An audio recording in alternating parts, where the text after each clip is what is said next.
दोस्तों आज मैं एक्सप्लेन करने वाला हूँ हाल ही में रिलीज हुई साउथ की एक बेहतरीन मूवी को जिसका नाम है ओडेला 2। और दोस्तों आप लोग ने इस मूवी का फर्स्ट सीक्वल नहीं देखा है तो आप पहले वो देख कर आइए, क्योंकि इस फिल्म की कहानी उसी मूवी के कंटिन्यूएशन पर बनाई गई है। और पहली मूवी का नाम था ओडेला रेलवे स्टेशन। और जिन लोगों ने इस मूवी को देख रखा है तो उन लोगों को तो अच्छे से समझ आ जाएगी, और जिन लोगों ने नहीं देखा है वो पहले देख कर आइए। तो आइए दोस्तों फिर एक्सप्लेन करते हैं आज की बेहतरीन मूवी को। तो कहानी की शुरुआत होती है एक 14 साल की लड़की से जिसके हाथ में एक औरत का सर था, और वो सीधा उसी रेलवे स्टेशन से आ रही थी जिसका नाम ओडेला था। जिसके बाद अब वो छोटी बच्ची उस सर को लेकर पुलिस स्टेशन पहुंचती है, और वहीं खड़ा कांस्टेबल ऐसा दृश्य देखकर शॉक्ड रह जाता है और सीधा अपने बड़े ऑफिसर को जाकर इन्फॉर्म करता है। और तुरंत ही वो छोटी बच्ची उस ऑफिसर के पास पहुंच जाती है और सर को डेस्क पर रख देती है। और ऐसा दृश्य देखकर वहाँ खड़े ऑफिसर्स दंग रह जाते हैं। और वहीं खड़ी एक फीमेल कांस्टेबल कहती है कि आज से 6 महीने पहले भी एक औरत अपने पति का सर काट कर यहाँ लेकर आई थी जिसका नाम तिरुपति था। अब यहाँ से कहानी 6 महीने पहले पास में चली जाती है और हमें दिखाया जाता है एक मॉर्चरी को जिसमें तिरुपति की लाश को पोस्टमार्टम के लिए लाया गया था जिसका सर धड़ से अलग था। खैर तभी वहाँ पर एक डॉक्टर आता है और वहाँ खड़े मॉर्चरी के गार्ड से कहता है कि किस बॉडी का पोस्टमार्टम करना है, जिस पर वो आदमी बताता है कि इस आदमी का जिसका सर धड़ से अलग है। जिस पर डॉक्टर पूछता है इसकी ऐसी हालत किसने की है और ऐसा इसने कांड क्या किया कि इसे इतनी भयानक मौत मिली है। वो आदमी बताता है कि इसका नाम तिरुपति है और ये अपने गांव की हर लड़की जिसकी शादी होने वाली होती है उन्हें उठा ले जाता था और उनके साथ दुष्कर्म करके मार डालता था। और ऐसा रोज हो रहा था। और एक दिन तिरुपति की पत्नी को एक बक्से में लड़कियों की लिंगरिस मिल गई थी, मतलब कि उनके प्राइवेट कपड़े, और वो समझ गई थी ये सब उसका पति कर रहा है। और एक दिन मौका देखकर वो अपने पति का सर धड़ से अलग कर देती है और उसके सर को लेकर पुलिस स्टेशन पहुंच जाती है। हालांकि इस औरत को जेल हो जाती है। खैर पोस्टमार्टम होने के बाद तिरुपति के भाई उसकी बॉडी को अंतिम संस्कार करने के लिए अपने गांव ले आते हैं, मगर गांव का कोई भी आदमी वहां पर नहीं आता क्योंकि तिरुपति की सच्चाई सबके सामने आ गई थी। यहाँ तिरुपति का भाई और उसका फ्रेंड उसकी लाश को घर लाए थे। वहीं दूसरी तरफ गांव के लोग वहीं एक मीटिंग बिठाते हैं जिसमें वह पंडित से यह कहते हैं कि तिरुपति की वजह से हमारे गाँव ने बहुत कुछ सहा है, इसलिए हम लोग भी उसे सजा देना चाहते हैं। यह सुनकर पंडित जी कहते हैं कि अगर आप सब ऐसा चाहते हैं तो उसकी सजा समाधि दंड होगी। और यह सब सुनने के बाद गांव वाले पंडित से पूरी बात बताने के लिए कहते हैं। तो पंडित जी बताते हैं कि अगर हम तिरुपति की लाश को एक गड्ढा खोद कर उसमें रख दें और उसके बाद गांव के सभी लोगों के पुराने कपड़े और नाखूनों के साथ एक मुर्गे का खून उस कब्र में डालकर उसे बंद कर दें तो तिरुपति की आत्मा को कभी भी शांति नहीं मिल पाएगी और वह हमेशा उसी कैद में रहेगा। और इस बात पर सभी लोग एग्री हो जाते हैं। तो यहाँ सब तिरुपति का भाई और उसका दोस्त उसकी लाश को लेकर आते हैं। तो तिरुपति की आत्मा उस समय उसकी लाश के पास ही होती है। तिरुपति का भाई अपनी जान बचाने वालों से उसका अंतिम संस्कार में साथ देने के लिए कहता है, पर कोई भी तिरुपति की लाश के पास नहीं आता। फिर तिरुपति का भाई उसकी लाश को लेकर गांव की सीमा पर आ जाते हैं जहां गांव के सभी लोग पहले से उसका वेट कर रहे थे। फिर यहाँ तिरुपति का भाई सभी लोगों से उसके भाई को माफ कर देने के लिए रिक्वेस्ट करता है क्योंकि वह तो अब इस दुनिया से जा चुका है, पर गाँव वाले उसकी बात नहीं सुनते और वह उस पंडित के बताए हुए मेथड के अकॉर्डिंग तिरुपति की लाश को वर्टिकल दफना देते हैं। वहीं दूसरी तरफ हमें कुछ साधुओं को दिखाया जाता है जो कि हिमालय की गुफा में बैठकर अपना ध्यान कर रहे थे। तभी वहाँ बैठे गुरुजी कहते हैं कि ओडेला गांव में एक बहुत ही भयानक आत्मा जागने वाली है। और ये सब सुनकर उनके शिष्य पूछते हैं कि आखिर उस गांव का फिर क्या होगा, जो सुनकर गुरुजी कहते हैं कि जब जब राक्षस का जन्म होता है तो उसका अंत करने के लिए एक दिव्य शक्ति भी धरती पर जरूर आती है। खैर अब यहाँ से सीन 6 महीने बाद ओडेला गाँव में शिफ्ट हो जाता है जहाँ आज एक अरसे बाद एक घर में शादी हो रही थी। फिर यहाँ रात में जब पंडित जी वहाँ शादी करवाने जा रहे थे तभी कुछ शराब पी रहे लड़के उन्हें रास्ते में मिल जाते हैं जो पंडित जी को 2-2 पैक साथ लगाने के लिए कहते हैं। अब यहाँ शराब देखकर पंडित जी भी खुद को कंट्रोल नहीं कर पाते और उनके साथ जाकर शराब पीने लगते हैं। फिर यहाँ उनमें से एक लड़का कहता है कि जिस लड़की की शादी हो रही है ना वो मेरी लवर है, और वह गुस्से में यहाँ तक कह देता है कि मैं आज रात उस लड़की के साथ दुष्कर्म करके उसे मार दूंगा, क्योंकि जब वह मेरी नहीं हो पाई तो किसी की नहीं हो पाएगी और इसका सारा इल्जाम तिरुपति की आत्मा पर जाएगा। तब यह सब सुनकर पंडित जी को काफी गुस्सा आता है और वो वहाँ से चले जाते हैं। तभी उन्हें टॉयलेट आती है तो वह रास्ते में ही टॉयलेट करने लग जाते हैं। हालांकि उन्हें यह बात पता नहीं होती कि वह जहाँ पर खड़े हैं वहीं पर तिरुपति की कब्र है। तो जाते वक्त उन पंडित जी के पैर में कांटा लग जाता है जिससे उनकी खून के कुछ बूंदे पृथ्वी पर गिर जाती हैं। फिर यह खून की बूंदे तुरंत ही तिरुपति की लाश तक पहुंच जाती हैं और ऐसा होते ही तिरुपति की आत्मा जाग जाती है, जिसके बाद पंडित जी के शरीर में प्रवेश कर जाती है क्योंकि वो तो इसी मोमेंट का वेट कर रही थी। अब जब वो पंडित जी शादी में जाते हैं तो दूल्हा और दुल्हन उनसे आशीर्वाद लेने के लिए आते हैं। तब यहाँ दुल्हन को देखकर तिरुपति की हवस फिर से जाग जाती है और वह एक बार फिर से अपने सपनों को पूरा करने का सोचता है। फिर फिर उस रात जब दूल्हा और दुल्हन अपने रूम में पहली रात मना रहे होते हैं, तभी अचानक वह पंडित जी उनके रूम में आ जाते हैं और दूल्हे को मारने लगते हैं। यह देखकर दुल्हन जोर से चिल्लाती है, कहते हैं कि आप यहाँ पर क्या कर रहे हो। तभी त्रिपति कहता है कि मैं तुमसे अपनी प्यास बुझाऊंगा, क्योंकि त्रिपति अब जाग चुका है। और यह सुनकर वो दुल्हन वहीं पर हैरान रह जाती है। वही पंडित जी के घर में घुसने की खबर पूरे गाँव फैल जाती है, इसलिए पुलिस और सभी गाँव वाले वहाँ पर पहुंच जाते हैं। तब पुलिस पंडित जी को पकड़ कर ले जाती है और बहुत मारती है, पर यहाँ पंडित जी को तो कुछ भी याद नहीं होता, क्योंकि त्रिपति उसके शरीर से जा चुका था। हालांकि पुलिस तो उसकी बातों पर जरा भी यकीन नहीं करती। तभी पंडित उन्हें उस लड़के के बारे में बताता है जो उसे दुल्हन को मारने की बात कर रही थी, जिसके बाद पुलिस उन लड़कों को ही पुलिस स्टेशन लाकर काफी अच्छे से मारती है, पर इसके बावजूद उनके हाथ में कुछ भी नहीं लगता। वहीं दूसरी तरफ अब त्रिपति की आत्मा पूरे गाँव में अपनी साइकिल लेकर घूमने लगती है। फिर हम अल्लाह बख्शू नाम के एक आदमी को देखते हैं जो बुरी आत्मा को भगाने का काम करता है। वह एक लड़की जो कि पजेस्ट होती है, उसके माता पिता को मुर्गी के मांस का एक टुकड़ा गांव के बाहर रखने को कहता है। अब जब लड़की के माता पिता उसी अकॉर्डिंग इस रिचुअल को कर रहे होते हैं, उसी रात वेंकटेश नाम का एक आदमी उसी रास्ते से गांव वापस आ रहा होता है जहां उस लड़की के माता पिता ने वह रिचुअल किया था। और वह जो वहां देखता है, वह देखकर उसके होश उड़ जाते हैं। उसने देखा कि त्रिपति की आत्मा कब्र से निकलकर उस मांस के टुकड़े को खा रही है। फिर अगले दिन वह एक शॉप पर आकर इस इंसिडेंट के बारे में बताता है और उसकी बातों पर कोई भी यकीन नहीं करता सिवाय अल्लाह बख्शू के। तभी वहाँ पर एक आदमी आता है, अपनी बेटी की शादी का कार्ड देने लगता है, जिस पर अल्लाह बख्शू कहता है कि क्या आपको मालूम नहीं है कि इस गांव में क्या क्या हो रहा है। यह सुनकर वह आदमी कहता है कि अरे आप परेशान मत होइए, कुछ भी नहीं होगा। खैर इन सब के बाद उस लड़की की शादी का दिन भी आ जाता है। यह शादी में गाँव के सरपंच आकर 116 रुपए देते हैं, जिस पर उनकी और लड़की के पिता के बीच में थोड़ी लड़ाई हो जाती है। खैर शादी पूरी होने के बाद सभी घर जाने लगते हैं। तभी सरपंच रास्ते में टॉयलेट करने के लिए रुकता है और इत्तेफाक से वह भी त्रिपति की कब्र के ऊपर ही होता है। पर यहाँ सरपंच को पता था कि वह त्रिपति की ही कब्र है, इसलिए उससे कहता है कि त्रिपति अगर आज तू जिंदा होता तो मेरी बेटी की तरह ही इसकी बेटी की भी हालत होती। तभी अचानक उस पंडित की तरह ही सरपंच के पैर में भी कांटा लग जाता है और उसके खून की बूंदे त्रिपति के कंकाल तक पहुंच जाती हैं। फिर क्या था, मौके का फायदा उठाते हुए त्रिपति सरपंच की बॉडी में घुस जाता है और नई दुल्हन के घर की तरफ चल देता है। पर यहाँ उस घर में उसे दुल्हन नहीं मिलती, क्योंकि उन लोगों ने उसकी फर्स्ट नाइट खेतों के बीच में रखी हुई थी। इधर दूल्हा दुल्हन एंजॉय कर रहे होते हैं, पता ही सरपंच वहाँ भी आ जाता है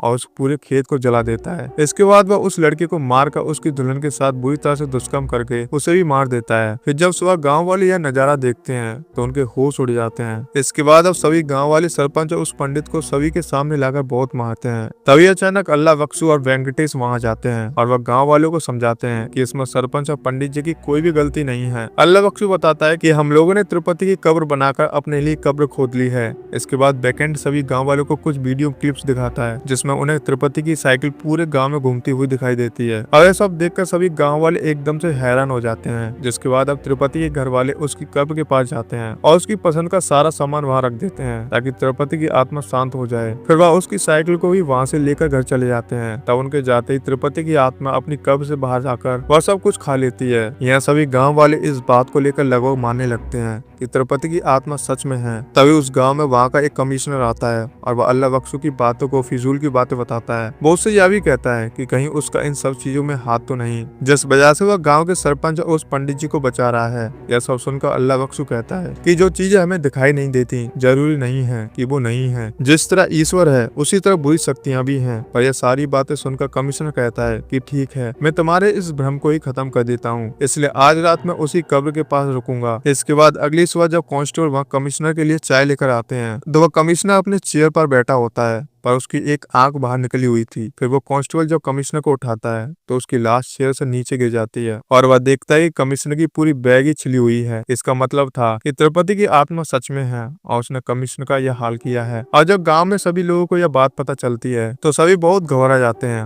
और अब वह उन्हें समझ नहीं आ रहा था कि वह करें तो क्या करें। तभी उन्हें त्रिपति की पत्नी राधा का ख्याल आता है जो इस समय जेल में थी। अब क्योंकि पिछली बार राधा ने ही उनके गाँव की समस्या को सुलझाया था, इसी वजह से वह एक बार फिर राधा से मिलने के लिए जाते हैं। तब सारी बातें सुनकर राधा कहती है कि हम लोगों ने इतनी मुश्किल से त्रिपति की समस्या को सुलझाया था और तुम लोगों ने फिर से उसे कवर दंड देकर गांव में वापस बुला लिया। तब गांव वाले उसे समस्या का समाधान बताने के लिए कहते हैं। राधा उन्हें बताती है कि उसकी दादी एक बहुत बड़ी साधु थी और वह हमेशा अपने ध्यान में लीन रहती थी और राधा की बड़ी बहन भैरवी दादी से बहुत प्रभावित थी। इसी तरह से उसने दादी से एक रहस्य के बारे में जाना था। उसने जाना था कि अगर कोई लड़की पीरियड स्टार्ट होने से लेकर उसके खत्म होने तक 108 बार रोज शिव जी का जाप करेगी तो उसे अनंत शक्तियां प्राप्त होंगी। और उसी तरह दादी के बाद भैरवी भगवान शिव की बड़ी भक्त बन गई। तो अब अगर उनकी कोई मदद कर सकता है तो अब बस भैरवी है। अब सवाल यह था कि भैरवी उन्हें कहाँ मिलेगी। यह सुनकर राधा उन्हें बताती है कि एक मंदिर है जहाँ अक्सर भैरवी उसकी दादी की याद में आती रहती है। यह सुनकर सभी गाँव वाले भैरवी से मदद मांगने के लिए उस मंदिर की तरफ जाने लगते हैं। फिर हम भैरवी से मिलते हैं जिसके पास बहुत ही शक्तियाँ थी। वो अपनी शक्तियों का इस्तेमाल लोगों की मदद के लिए किया करती थी। अब जब गाँव वाले उससे मिलते हैं तो उनकी मदद करने से मना कर देती है और कहती है कि यह सब उनके खुद के कर्मों का फल है। तिरुपति वाली मुसीबत को उन्होंने खुद ही बुलाया है तो अब उन्हें खुद ही उसे निपटाना होगा।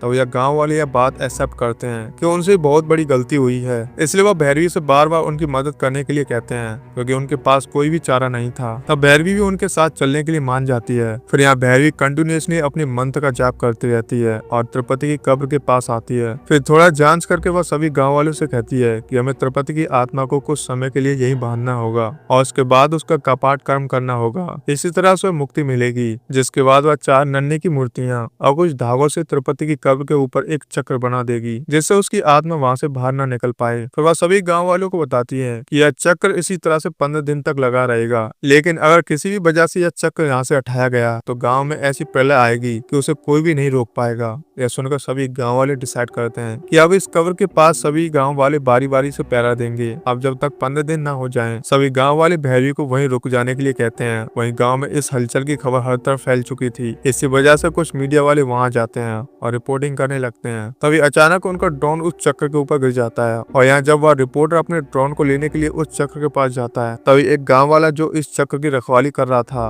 वह उसे रोकता है। यह सुनकर वह रिपोर्टर उस समय तो मान जाता है पर रात में वह अपने ड्रोन को लेने के लिए वापस आता है। फिर यहाँ जैसे ही वो तिरुपति की कब्र के ऊपर आता है उसके पैर में भी कांटा लगने से अब तिरुपति की आत्मा उसके शरीर में आ जाती है। इसके बाद वह सीधा भैरवी से मिलने उस मंदिर में जाता है। उस समय भैरवी स्नान कर रही थी तो उसे ऐसी हालत में देखकर तिरुपति के होश उड़ जाते हैं। अब वह उसके साथ भी सोना चाहता था पर एक सांप उसे मंदिर के अंदर आने नहीं देता और तभी भैरवी वहां पर आ जाती है। फिर वह उसे मंदिर के बाहर से ही खदेड़ कर कहती है कि मेरे होते हुए तुम इस गाँव का कुछ भी नहीं बिगाड़ सकते। अब इस तरह का तिरस्कार देखकर तिरुपति को बहुत ही गुस्सा आता है और वह उस समय के लिए वहां से चला जाता है। फिर कुछ समय बाद गाँव वाले एक फेस्टिवल मनाने की सोचते हैं। इसी से रिलेटेड मंदिर में एक मीटिंग रखी जाती है। वह डिस्कशन चल रहा होता है कि तभी तिरुपति की आत्मा वहां जाती है और जोर जोर से चिल्लाने लगती है। फिर जब सभी गांव वाले बाहर आते हैं तो तिरुपति जोर जोर से हंसता है और कहता है कि मेरे होते हुए तुम लोग फेस्टिवल मना रहे हो, तुम लोगों ने मुझे कमजोर समझा है ना, अब मैं तुम्हें अपनी शक्ति से अवगत कराता हूँ। यह कहकर वह सभी को अपनी शक्ति दिखाता है और अब वह सच में काफी ज्यादा पावरफुल हो गया था। सभी 5 महाभूत उसके कंट्रोल में थे, हवा, पानी, अग्नि, जल और पृथ्वी। उसे किसी का भी भय नहीं था। अब यह ताकत देखकर खुद भैरवी हैरान रह जाती है। असल में तिरुपति जब उस रिपोर्टर के शरीर में आया था तो उसने कुछ अघोरियों के पास जाकर कुछ तंत्र विद्या हासिल करी थी। इसी वजह से वह कुछ समय के लिए गायब हुआ था और अब वह काफी ज्यादा ताकतवर बन गया है। खैर फिर वह पूरे गांव के चारों तरफ एक रेखा खींच देता है जिसके पार ना तो कोई जा सकता और ना ही उस रेखा को पार करके कोई अंदर आ सकता। इन सब के बाद अब गांव के सभी लोग बहुत ही ज्यादा घबरा जाते हैं। उन्हें समझ नहीं आ रहा था कि आखिर वह अब क्या करें। दोस्तों यहाँ पर मैं भूल गया था एक बात कि गांव वालों ने इसी बीच राधा को भी जेल से निकलवा लिया था। फिर इसके बाद हम देखते हैं कि एक आदमी उस रेखा को पार करने की कोशिश करता है पर रेखा के पार करते ही उसका सर धड़ से अलग हो जाता है और यह देखकर तो सभी गाँव वाले के होश उड़ जाते हैं। इन सब के बाद पूरे गाँव में भुखमरी सी छा जाती है और सारी फसलें खराब हो जाती है। तभी एक दिन एक लड़की के माँ बाप भैरवी के पास आते हैं और बोलते हैं कि उनकी बेटी को अस्थमा का अटैक आया है और अगर वह उसे हॉस्पिटल नहीं ले गए तो वह मर जाएगी। पर हॉस्पिटल तो गांव के बाहर था। तब भैरवी एक प्लान बनाती है। वह राधा को शादी के गेटअप में तिरुपति के पास जाने के लिए कहती है ताकि वह उसे पीछे छुटा सके। उसके बाद वह खुद लाउड स्पीकर से मंदिर में जाकर जाप करने लगती है ताकि इस तरह कुछ वक्त के लिए तिरुपति की शक्तियां कमजोर हो जाएं और वह माता पिता उस बच्ची को लेकर गांव के उस पार जा सकें। अब जब वह लोग इस प्लान को एग्जीक्यूट कर रहे होते हैं तभी अचानक गांव की लाइट कट हो जाती है और लाउड स्पीकर बंद हो जाता आता है। फिर तिरुपति को भी उन लोगों के प्लान के बारे में पता चल जाता है और वह गुस्से में आकर उसी छोटी बच्ची जो कि बीमार थी उसके शरीर में घुसकर राधा का सर काट कर चौकी में लेकर आता है। और वही सीन था जो हमने मूवी की शुरुआत में देखा था। और तिरुपति का आतंक बढ़ता ही जा रहा था। यह देखकर भैरवी तिरुपति से यह सब बंद करके गाँव वालों को माफ कर देने के लिए कहती है, क्योंकि वह अब और ज्यादा सहन नहीं कर सकते। तब उसकी बात सुनकर तिरुपति भैरवी के सामने एक डील रखता है। वह उससे कहता है कि अगर भैरवी उसके साथ एक रात सोने के लिए तैयार हो जाए, ये तो साला ठगी भूत है। खैर, तो वह ये सब बंद कर देगा। अब भैरवी थी तो शिव जी की भक्त, पर गांव को तो बचाना ही था, इसलिए वह यह सब करने के लिए तैयार हो जाती है। वह पहली बार दुल्हन की तरह तैयार होती है और उसे देखकर तिरुपति की आंखें उसे देखती रह जाती हैं। फिर वह वेंकटेश के शरीर को चुनता है और उसके करीब जाता है। और भैरवी अभी भी कंटिन्यूअसली शिव जी का जाप कर रही थी, जो सुनकर तिरुपति को बहुत ही गुस्सा आने लगता है और अब भैरवी को मारने लगता है। यह सब कुछ वह उसी मंदिर के बाहर कर रहा था ताकि सभी गांव वाले इसे देख सकें। वहीं दूसरी तरफ अल्लाह बख्शुक भैरवी के कहे अनुसार तिरुपति की कब्र के पास पहुंच जाता है। वहीं भैरवी को मंत्र बस एक और बार बोलना था उसे कंप्लीट करने के लिए, पर तिरुपति की मार से वह बेहोश हो जाती है। और तभी एक छोटी बच्ची मंदिर के अंदर आती है और वह नंदी महाराज से मदद मांगती है। और उसकी गुहार सुनते ही नंदी महाराज मंदिर से बाहर आते हैं और वह भैरवी को जगा देते हैं। फिर मंत्र जाप पूरा होते ही भगवान शिव की शक्तियां भैरवी को मिल जाती हैं और देखते ही देखते वह त्रिशूल से तिरुपति की आत्मा को मार डालती है। वहीं दूसरी तरफ तिरुपति की बॉडी को अल्लाह बख्शू ने ठिकाने लगा दिया था और इसी तरह तिरुपति का अंत हो जाता है। और तो दोस्तों, ये थी इस फिल्म की कहानी और ये इसी के साथ यहीं पर समाप्त हो जाती है। तो दोस्तों, मैं उम्मीद करता हूँ कि आप लोगों को इस फिल्म की कहानी बहुत ही बढ़िया लगी होगी। मैं पर्सनली बताऊं तो मुझे तो इस फिल्म की कहानी बहुत ही बढ़िया लगी। साउथ इंडस्ट्री है ही बढ़िया, वो एक से एक बेहतरीन मूवी बनाते हैं। तो दोस्तों, इसी तरह की और मूवीज देखना और पाना चाहते हैं तो प्लीज हमारे चैनल को जरूर सब्सक्राइब कीजिएगा। तो फिर मिलते हैं दोस्तों एक और बेहतरीन मूवी के साथ। जय हिंद दोस्तों।